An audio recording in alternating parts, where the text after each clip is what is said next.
Hi, and welcome to the Long Range Shooting and Custom Rifle Building podcast presented by Wolf Precision Incorporated, where we learn about and share long range shooting and custom rifle building. I am your host, Jamie Dotson, and welcome to the show.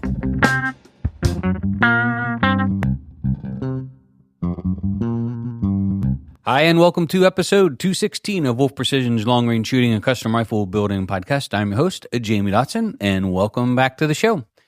In this episode, we're going to be talking about the next 20 minutes could save your life. And just touching base and going back to reloading and a video that we released on purchasing handloads or custom-made hand-loaded ammunition for your rifle. So just some really good words of caution and things to help protect yourself from some of the things that you might be unknowingly be getting involved in. So ought to be a great podcast. It's more along the lines of a PSA. It's me trying to just throw out there on a follow-up video that we did on YouTube, trying to share with you some backstories as well as some solutions. You know, it's always one thing to point out things that are a problem, but here's some ways that you can protect yourself and some things you can do to make some great ammunition. So all about reloading, safety, and purchasing the most expensive ammunition on the market. So before we get started, I do want to say a quick thank you to Krieger Barrels. Krieger is the maker of fine cut rifle barrels. They are made in the great state of Wisconsin. They are a family-owned and operated business. We have known them for decades and used them for decades. They really are probably one of the best American-made barrels on the market today. So if they have a new program out called Krieger Direct, where you can log on and get your barrel in as little as 2 to 3 business days. So to learn more about it, or if you would like to purchase the best and you need it now, stop over to KriegerBarrels.com. That's KriegerBarrels.com today. We'd also like to thank MDT. MDT is the maker of fine rifle chassis. They make them for lots of different makes and models, from the Oryx, which we think is the best sub $1,000 chassis on the market, right up to the new ACC Premier and ACC Elite Gen 2. They really do make a wide variety of really high quality aftermarket stocks that are fully adjustable and something that is really needed for a lot of factory rifles. So if you want to upgrade your game and you would like to do it with a stock and have a stock that actually fits you properly and has some adjustable length of pull and cheek piece, you can stop over to mdttac.com. That's mdttac.com today. So we released a video on YouTube earlier this week. You can stop over to our YouTube channel, it's Wolf Precision, and watch it. But this goes back to a customer that had sent in a bolt with a stuck ejector pin. And I think he said he had 500 rounds through it. The ejector pin had brass on it. The bolt face had brass on it. So it's not uncommon if you're shooting high pressure rounds, or if you get some stiff bolt lifts, for little pieces of brass to get in that little ejector pin hole in your bolt face and stick it backwards. So the customer had that problem. Sort of talked a little bit about the rifle with them just to make sure there wasn't something else going on. And I said, sure, send it back. So of course, we covered it, sent it back, fixed it, cleaned it all out. It's not that big of a deal. Gave it a good clean bill of health. And of course, we paid to ship it back to the customer. About 3 or 4 weeks later, I get a phone call and the customer's, hey, my rifle's broken again. And that's sort of how the conversation started. And then it was like, well, I only shot 10 more rounds and that ejector pin stuck again. And I'm trying to do a little bit of evaluation on it and over the phone and saying, okay, well, you got to tell me more than just the pin stuck back. And, that normally doesn't happen unless something else is happening. I said, can you tell me a little bit about what's happening? And he goes, well, yeah, my firing pin fell out too. And at that point I was like, whoa, okay, let's slow down. What are we talking about with the firing pin falling out? And of course he had misspoken. It was his primers. And at that point, I stopped him, and I don't want to get into the whole YouTube video. You can stop over. It was 17 minutes long on YouTube and hear the whole story. But what had happened is that he was purchasing custom, quote-unquote, ammunition handmade for him at what I'm assuming is an exorbitant amount of money, and did not know the load data. And he was blowing primers out of the back of his cases.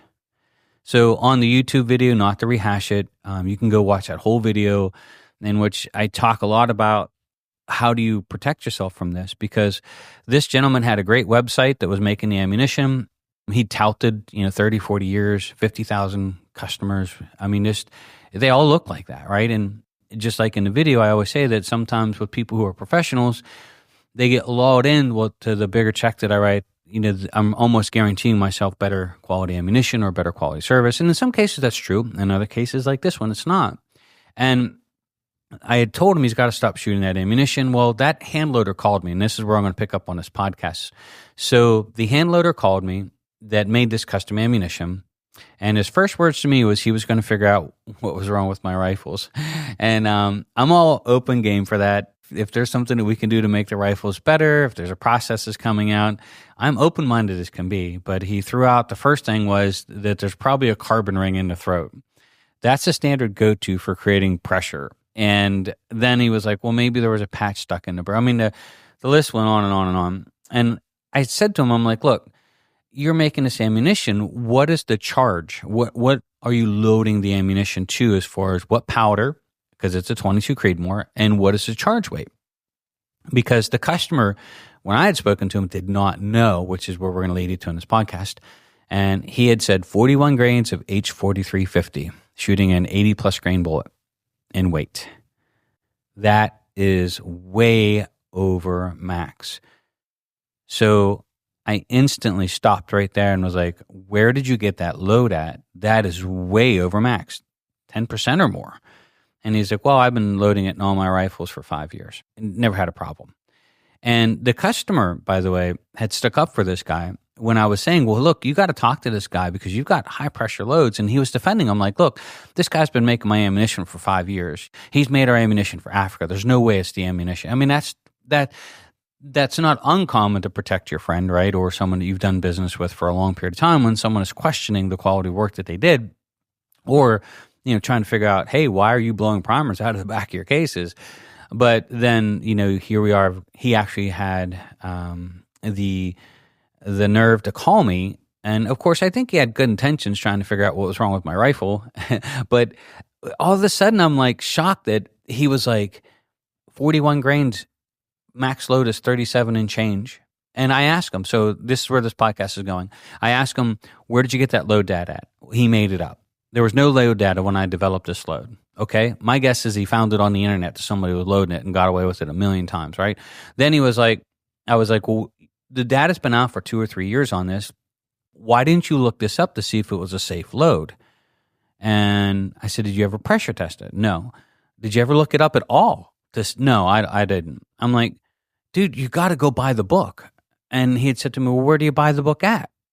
And I was just totally stunned on the other end of the phone that here was a guy selling ammunition to clients, putting powder in a case that had no idea that he was and supposedly a professional, and made this guy, rifle rounds for 5 years, and he didn't know what max load was in the book. So I'm going to just sort of sum this up a little bit on protecting yourself, but then I want to share with you some things I think you can do to do a better job as far as making safe ammunition. Is make sure that if you are going to buy quote unquote custom hand-loaded ammunition on the market, so you're going to pay somebody to do this for you. And I always say that you are never going to pay someone to do a better job than what you can do yourself, unless it's like painting a house and you are not a painter. Maybe that's the case. But when it comes to reloading and stuff like this that you're passionate about, that you care about, I don't believe that they're going to do a better job than you, even though you're paying them more, right? They might have the equipment and they might have a little bit faster, abilities, but I don't think they're going to make better. But my rule is this, is if you're going to have someone like the gentleman that had made this ammunition, making ammo for you, then you have to be very diligent on asking the questions about everything about that ammunition so you can do the research to make sure it's a safe load. So in other words, ask them what the load data is. Hey, okay, so let's break it down. What components are we using? All right, we're going to use brand blah, blah, blah brass, right? Now, this gentleman that I'm talking about in particular was using Gunworks brass. Well, Gunworks brass, Hornady brass, and Alpha brass is quite different. Alpha brass doesn't show pressure like other brass manufacturers, at least not as quickly. But it still doesn't mean you don't have high pressure. It doesn't mean that it's safe. It just means that it's not showing by flattening the primers as easy or getting stiff bolt lifts, right? It's there, but it didn't come out yet. It's sort of like having a better container holding it all together. but it's still a dangerous load. Well, there's a big difference in brass manufacturers and how soft they are, how much pressure they can handle. So you might have gone online and seen that, well, yeah, I've been using Alpha Brass and I can get this up to, 42.5 grains and I've shown no sign of pressure. And he's like, wow, that's great. I'll drop it down to 4. You don't know. I don't know, I'm assuming, but I'm thinking that that's may have how this 41 grains, or my other inclination is this 41 grains of H4350. That is the go-to load for a 6.5 Creedmoor, and it is under max. So maybe he thought, well, if it's a 6.5 Creedmoor and it's a 22 Creedmoor, it makes sense, probably the same powder and same load charge, I'll start there and think it's safe. And it's not. It's not at all. It's quite different when you use different bullet diameters, bigger and smaller bores, how that powder burns through those bigger and smaller bores. So that's an assumption that I have, and maybe that's where he got that load from. But you have to ask every component, and you should ask the powder, brand, and the charge weight. You should also know if it's seated properly for your throat. So in other words, the overall length of the cartridge, because some custom rifles, like in our cases, our throat's a little bit longer to allow for longer and heavier bullets. That might make a little bit of a difference, right? But some of these guys won't share this with you because they think you're working them for their quote unquote secret sauce load.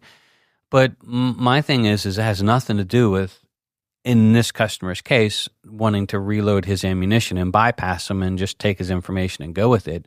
If he's already buying ammunition from him, I think you are entitled to that information. Now, Hornady, Winchester, all of them made Nosler, these people that make ammunition for a living, that are actually major manufacturers of ammunition, they're not going to share with you their load data. I doubt you can call them up and say, hey, what is your powder and charge weight for the 22 Creedmoor shooting an 88 grain EOD match?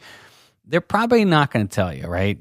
But they also have pressure testing and a lot of safety barriers in place. And they also know max load. This is what they do actually for a real living, right? They're not retired from something else and winding up making ammunition on the side hustle, right?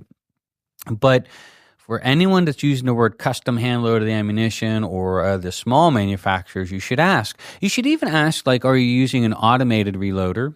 Or are you throwing the powder charges with a scale, a digital scale, or are you hand throwing the powder charges? Because rifle powder does not meter well in automation. So if you think of like a Dillon press where we're using stick powder now, it throws that powder charge based off of volume, not off of weight. And so you're going to get a little bit more inconsistency. There's other things that can go wrong with that. That's one of the reasons why even here at the school, we reload all of our ammunition on a single stage press. So we size and prime on a manual, high-end Dillon, by the way, that sizes and primes, auto feeds them. And then we hand throw each powder charge individually. Then we hand seat each bullet on a different press. And if we figured that, hey, we could do this 100 times faster in automation, which we could, but we're not going to get the quality of ammunition. And we've been doing it for 20 years, right? I really don't enjoy sitting there or having an employee sitting there for hours and hours and hours and hours on end, making one round at a time. But we found no better solution for it. It's really, in our area, when we're trying to teach long-range shooting, it's what we have to do if we want to make that quality of ammunition. We have found no shortcuts to this. And so if you got somebody that's just trying to do this for a living, are they going to use automation and these other processes that really aren't quite up to snuff for what we would use them for in precision or long-range shooting and pay 3 or 4 times the price for it? So how do you solve this? I would say that if you're going to buy anything on here, again, if they're not willing to share that information with you, and then you have to tell them that if anything changes, you need to tell me. If you're changing powders because you ran out of a certain brand, you just can't change it and send it to me. You have to tell me what that charge weight is, and you have to notify me that you've changed the powders. We had a customer that spent, I'm thinking it was well over $100 and some per box of ammunition come to the shooting school, and I believe it was just this last year. And he, halfway through the shooting school, his dope went all over the place. So we chronographed his load when he first got here, zeroed it. We were actually shooting at distance a second time through what we call the gauntlet. And all of a sudden, he's shooting at 800 yards, 7 feet low. And I had him shoot again, and I'm like, hey, you looking at the right target? Yep. You got your doped out in? Yep. Well, let's go back and check your zero. Zero's okay. I mean, it wasn't terrible. It wasn't off that much, right? But it was off a little bit. And I'm like, hey, let's re-chronograph, because we did chronograph the rifle the day before. his rounds were 200 feet per second slower than what they were on day one of the class. 200 feet per second. And it was a different lot. I mean, it was a custom-made ammunition for him, and he had said that he had 2 different lots of ammunition that he purchased from them. And I said, you got to get them separated, figure out which one's which, because if you got 10 boxes and you're not sure which one's 200 feet per second faster or slower, it's going to cause you all kinds of grief at distance, right? So here's a guy that wrote a massive check. I mean, we're talking, 10 boxes for the school would be $1,200, right? And he had in that 10 boxes a 200-foot swing when he opened up the next box. So I would say do your due diligence and make sure you ask those questions. Now, let's talk about reloading. So we were going to launch a reloading class online. You probably heard it in our previous podcast. The one thing about the reloading class and that made me nervous is that here's one of the things that get people into trouble in the reloading, and I want to offer you a nice solution for it, is that they go on the internet and they research to try to find everybody's secret to make better ammunition than what the book says, right? They try to, a rock chucker, or I'll give you a great example, a rock chucker press or upgraded Forester or a Redding press. Rock chucker and a Redding press might be $100, $180, maybe $200 now. A Forester, I think we bought ours for $280. But then you've got new presses out there, without saying any names, that are $1,200, $1,300, $1,400. And they're telling people, hey, spend this extra money and you're just going to make that much. Oh, by the way, you have to use, all this other stuff. But there's really, honestly, I want to share with you something here that I think will help a little bit. You can spend that $1,300 or $1,400 on that press. It's not going to make your ammunition that much more accurate, honestly. The process of making great quality hand-loaded ammunition is simply following the book. And I often find that following a reloading manual, something like Redding's, Hornady's, that you get when you buy the reloading manual, they're going to share with you step-by-step process of how to set everything up. Every piece of equipment you buy has a great, here's how you set up the rifle die in the press. Here's how you seat the primer. It's going to tell you exactly how to do it. And I will tell you that if you follow that book, number one, it helps new shooters make really great ammunition right out of the gate. Number two, it solves a lot of professional reloaders' problems. So one of the reasons why we pulled a reloading class for the online version is we're worried that someone's going to take all the things that we're talking about here and then go and modify them, or go on the internet, try to find a better way to do it, a faster way to do it. Well, this person said if I rub canola oil all over the outside of the case and then clean the inside with steel ball bearings, it's going to make better ammunition. And they wind up with all kinds of trouble, potentially damaging the rifles. Some of the stuff that people come up with is just mind-numbing. But I always say that it's them sort of going outside the highway. Like, you've got a 4-lane highway here, 2 lanes going in each direction. Stay in your lane. Like, go by the book. Don't go driving into oncoming traffic trying to find a faster way or a better way to get there, right? And the books are the same way. So when we teach the in-person reloading class, which we have a class that we announced for March, because I sort of felt bad. I do want to help people reload, but I'm very limited on time. And I often find that getting them here in person is totally different than teaching it online. We get hands-on with everybody. We get to walk them through all the processes, and we get to share with them the things and demonstrate. Like, for example, we'll have people throw powder charges on a balance beam scale.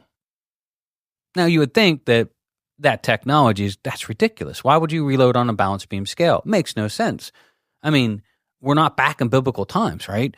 However, though, if you zero that balance beam scale out, and I demonstrate this in the class, you throw the charge, you trickle it up to the appropriate weight on the balance beam scale, and take it over and stick it in the $1,400 auto trickler, and it's within 1/10 of a grain. It's crazy. And it's repeatable. There's nothing to go out of balance. There's nothing to go out of calibration, right? The manual calibration. Think about it. They weighed gold this way forever. Balance beam scales are extremely accurate. A good case in point would be the Prometheus, which was, I don't think they make it anymore, but I think it was $3,600 or $5,400 balance beam scale that was sort of automated, but balance beam. And it was accurate to, I think, 0.001 of a grain. And it was incredible to watch. If you watched one run, which I've never owned one, but I got a chance to see one running in person, and I was so jealous. It was like the ultimate balance beam scale. But I show people here in the class that, look, A good balance beam scale, single stage press, a hand priming tool, and just some very simple hand tools and going by the book, you will make safe and world-class ammunition every single time. And it's repeatable. So if you're going to get into reloading, my suggestion is this, right? If you don't have the time, I get that. If you don't have the time to reload, my first option would be to tell you just to go buy factory ammunition. Today's modern factory ammunition, like Horn of the ELD Match, for example, just stunning on how good a quality it is. Is it perfect? No, but neither is the brand new car that you buy, right? But it's really, really good. It's stone throws ahead of, it's ages, light years ahead of the ammunition that was produced 20, 30 years ago. It's getting that good, right? We do have customers that with like the 6.5 Creedmoor, they're like, I'm not going to waste my time reloading because this stuff shoots as good as, if I ever thought about reloading, I would hope to be able to just mimic it. So unless there's a cost savings involved where, you want to make the ammunition and shoot more without spending the extra money, then reloading comes into play. But they're like, I'm not wasting my time. This ammunition shoots better than anything I'll ever make. So my first thing is to tell you to shoot factory ammunition. I think major manufacturers, right? And then the second part is learn how to reload and make your own ammunition. I love it. It's a hands-on part. It is part of shooting. If you're going to shoot a lot, it's really cool to be able to make your own ammunition. But the piece of advice that I'm going to give you here is avoid as much of the internet as possible. Purchase the manual and read it. And just follow it step by step, piece by piece. The whole process is in there. And I have found that it is so simple that we've made this thing so complicated on, we got to tap on our head, spin around 3 times, and only reload when it's a half of a full moon, or when the sun is at 35-degree angle to the reloading room, so the light coming through the window hits at just a perfect angle. People really do get down that rabbit hole, and we've had them here in the reloading class. So in years past, we've had 2 or 3 or 4 reloading classes a year, and some people go down that reloading rabbit hole because they just love the challenge. They want to know every part of it. They're obsessed with, for example, burn rates. They'll go down that rabbit hole. They want to know everything about it. Hey, I would rather you do this as a hobby and do that than other hobbies that are just awful for you, right? So it's not a bad thing, but the problem is they can get stuck down there and start spinning in circles, and they reach this dead end that they don't have an answer for, or it gets really confusing, or they hear conflicting stories. So, I get it. I enjoy it. I look at reloading as just part of a necessary thing that we have to do to shoot more. And then some people really love, like for me, behind the scenes stuff. And that's how I sort of am in machining and developing processes. I love this stuff. To most people, it's probably like having their fingernails ripped out, but I can sit there for hours and work on this and go get a cup of coffee, keep going with a smile on my face. So the in-person reloading class is by the book. It's here. We do it piece by piece. We go over everything in detail, and we actually make ammunition from beginning to end. And then we actually make it a second time. And I find the second time's the big one, right? So it's a 2-day class. The second time through, you'll see people like, oh, I get it. I get the process. This is easy, right? We load for a 22 Creedmoor, which is our school rifles. And of course, we don't let anyone take the ammunition home. And of course, we don't put that on the shooting school line. But we are really picky on the safety processes, on the double check and triple checks of all the things that we do, the safety protocols we put in place here. It really is amazing. And even like, for example, when I was talking to that hand loader that was making this custom ammunition for this customer, when he had said that he was reloading H4350, I'd said to him, I'm like, hey, that's too fast of a powder for those heavy bullets. And he goes, no, he corrected me. You mean it's too slow? And I'm like, no, I mean it's too fast. H1000, H4831 shortcut are sort of the go-to, powders. The 6.5 Stable HD is a new one that just come out, possibly. And I'll bet he doesn't know where H4350 is on the burn chart on the scale. In the class here, we actually give everybody that chart. Because what's really amazing is you can take very similar, like there's 4350, and then I think there's IMR 4350, right? They are totally 2 different powders on the burn scale. So even though they both say 4350, they are different. And so I give everybody in the class the scale. That way, when they're loading up a powder charger, they're looking stuff up, they can actually real-time reference it, the 2 or 3 powders, as to which one's a faster or slower burning powder, because that makes a difference, right? So here at the school, we're giving that to students. Here's a guy doing it, making money off of it, and he doesn't know where that powder falls at on the burn scale or on the chart of its burn rate, what's faster and slower. So just a word of caution. For me, ammunition is one of those things you shouldn't play around with it, right? The danger that you can get yourself in, like this guy was blowing primers. You are on the cusp of blowing up a rifle and hurting yourself or hurting the people beside you. Like here at the shooting school, we have really strict things we put in place that we don't monkey with this at all. We're very cautious of, if somebody's bringing a hand load to the ammunition, I actually talk with them a little bit. I want to know what they're loading. I want to know that they know what they're doing. If it's hand loaded ammunition, which by the way, we have seen here many times and not without issues, we pull it from the line. Now we have extra school rifles that we can give them to finish the class. I don't want to, just throw them out of the class, but there's no wiggle room in this. If there's issues with the ammo, if there's pressure, stiff bolt lifts, I'm not here to evaluate their loads. I'm not here to hand out the tissues because the tears are flowing because of how much you paid for the ammunition. I'm here to have a safe class, and my worry is you and the people shooting beside you, not just you. So that stuff comes off the line with no hesitation whatsoever. And we've done it in the past. It's amazing how often it happens. We've been teaching the shooting school here for going on almost 2 decades now. And of course, long before that, shooting in competitions. And I would say for most of the shooters out there that have been to many of these matches, they probably have seen the same thing that we see here. All the ammunition problems, from split cases to ripping the bolt heads off to stuck bolts that they can't even get open. I mean, you really are playing with something here that could severely hurt you or potentially kill you and those that are shooting around you. Think of your loved ones. You have that responsibility part of it. And so we take it pretty serious here. And when we see that issue, we address it instantly. We watch for it. It's not, we are proactively watching ammunition coming out, who's shooting what. I'm asking questions. Hey, you're shooting a 6.5 Creedmoor. What powder are you shooting? I know what powders to shoot, and I can look it up.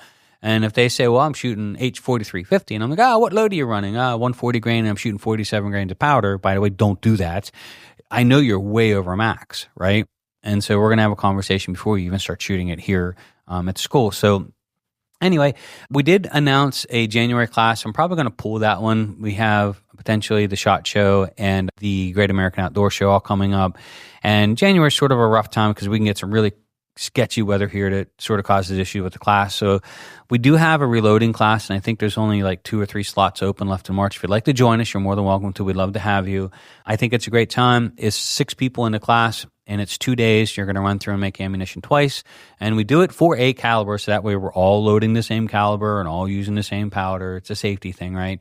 But it's a great class, and we've had reloaders come through that have sat through, let's just say, Brian Litz's class, true professionals, people that are way above, my education in a lot of the things that make ammunition, right? They've been bench rest shooters for 20, 30 years and know all of the tricks. And I've been surprised at many of them leaving the class, saying, oh man, I've been messing stuff up my whole life. This has been an issue and I just didn't know it was there. So I'm trying to share with you all the things that we've learned over the years of making hundreds of thousands of rounds of ammunition just for the shooting school, which is pretty cool.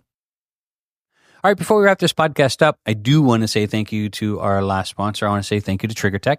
TriggerTech is the maker of fine rifle triggers. We put them in and recommend them for all of our custom rifles here. Our rifle build kits come without a trigger. That's to try to save you some money. Very simple to put in.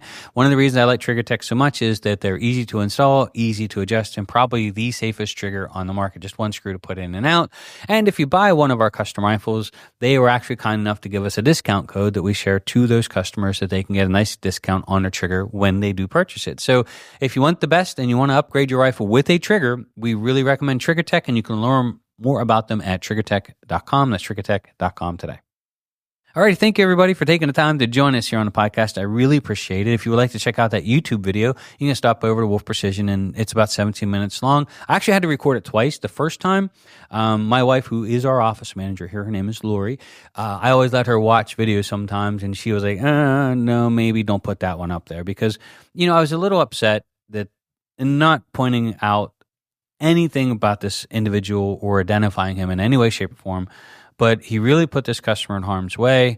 We wasted our money fixing the rifle the first time. We paid for that, and that was his fault. And he was putting this customer at risk. And the fact that he was loading way over max and didn't even bother buying a book or know where to buy it just stunned me beyond belief. I was at an absolute complete loss of words. I didn't even know what to say. I couldn't believe what I was hearing. And so I had to re-record that video a week later just so I could back it off a little bit and not be so passionate about, just the shock factor to me and the risk that he was putting that customer unknowingly in. So be a great video to watch if you like to stop over and watch it. Also, if you like the podcast and like to share it, we really appreciate it. It helps us a lot in our ratings. And then if you would like to, you can support the podcast by stopping over to Patreon. We call it the Buck a Cup. You can buy us a cup of coffee here for all that we drink and consume while we're creating all this content. It's $3 a month. The Wolfpack's $20 a month. And of course, don't forget our online long-range shooting school. We are going to get into shooting season again. It is alive and well. You can register for it at Wolf Precision. It's through Patreon. It's $49 a month. You can subscribe or unsubscribe as you keep practicing and training. And I think there's like 52 videos posted, and we'll be doing some more stuff or updates coming up in our next shooting season next year. So if you'd like to join us, we'd love to have you. So thank you everybody for taking the time to join us here on the podcast. I really appreciate it. My name is Jamie Dotson. I'm your host, and you're listening to Wolf Precision's Long Range Shooting and Custom Rifle Building Podcast.